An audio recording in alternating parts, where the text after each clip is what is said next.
नमस्कार, मी डॉक्टर शिवारी वाघ, संचालक aspire education institute, Chhatrapati Sambhajinagar. विद्यार्थी मित्रांनो, ॲस्पायर एज्युकेशन इन्स्टिट्यूटच्या माध्यमातून महाराष्ट्रासह देशभरातील विविध प्रवेश प्रक्रियेच्या संदर्भानं परिपूर्ण मार्गदर्शन विद्यार्थी व पालकांना केलं जातं. आपल्या ॲस्पायर एज्युकेशन इन्स्टिट्यूटच्या माध्यमातून आतापर्यंत हजारो मुलांची प्रवेश प्रक्रिया आपण पूर्ण करून दिलेली आहे. 2025-26 सुद्धा आपल्याकडे जवळजवळ 650-700 विद्यार्थी होते. जवळजवळ सगळ्यांचे प्रवेश त्या ठिकाणी झालेले होते. अगदी बोटावर मोजण्यात की 5-6 विद्यार्थी होते जे की क्वालिफाय नसल्यामुळं त्यांची ॲडमिशनची प्रक्रिया थांबलेली होती.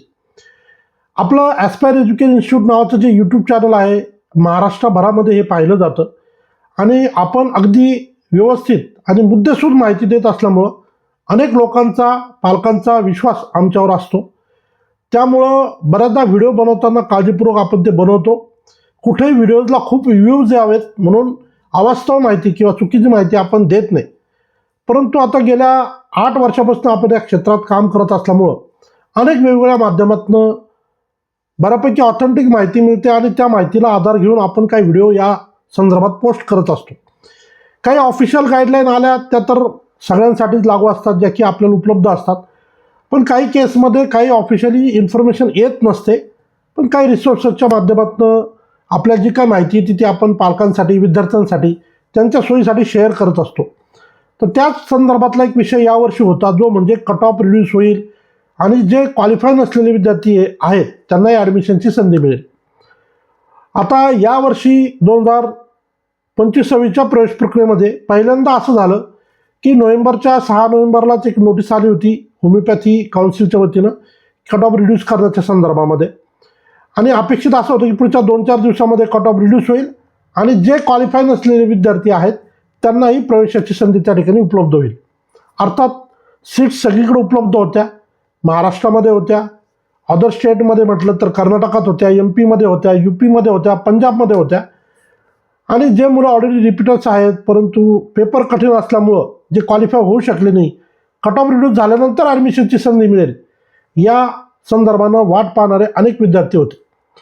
परंतु आपल्या सगळ्यांचं बॅड लक, शासनाच्या वतीनं म्हणजे NCISMच्या वतीनं कट ऑफ रिड्यूस झाला नाही.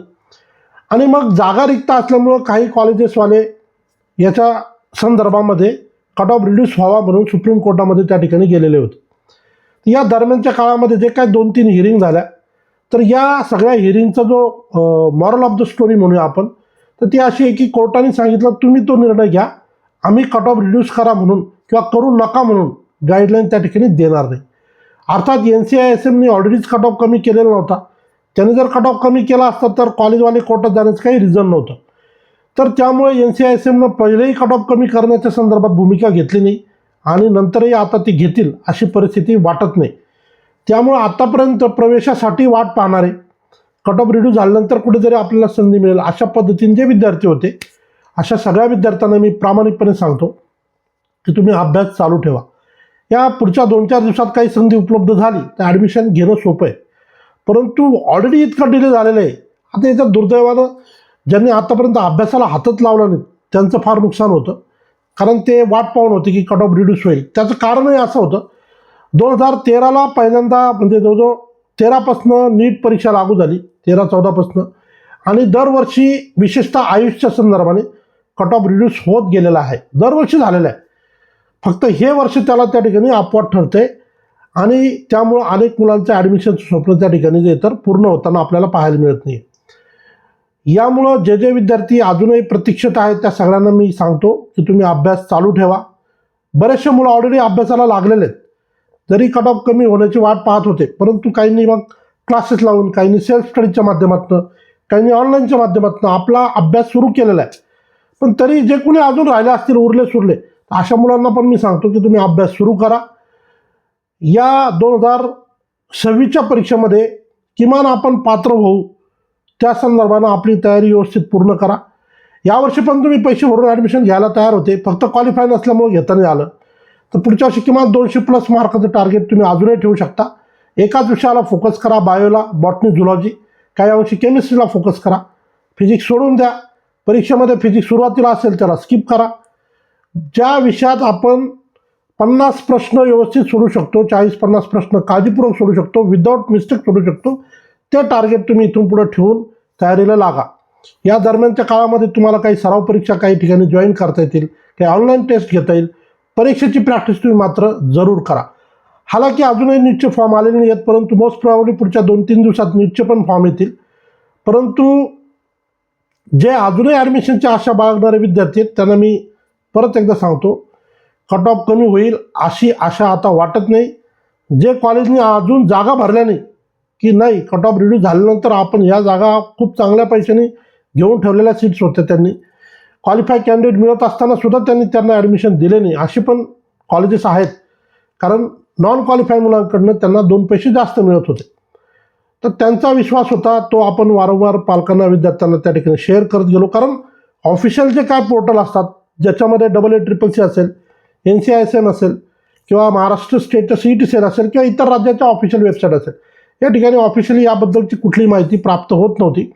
अर्थात याच्यामध्ये फक्त होमिओपॅथी काउन्सिलचं एक नोटिफिकेशन जे 6 नोव्हेंबरला आलेलं होतं, त्यामुळं ऑब्व्हियसली अपेक्षित असं होतं की कट ऑफ रिड्यूस होईल, पण तो झाला नाही.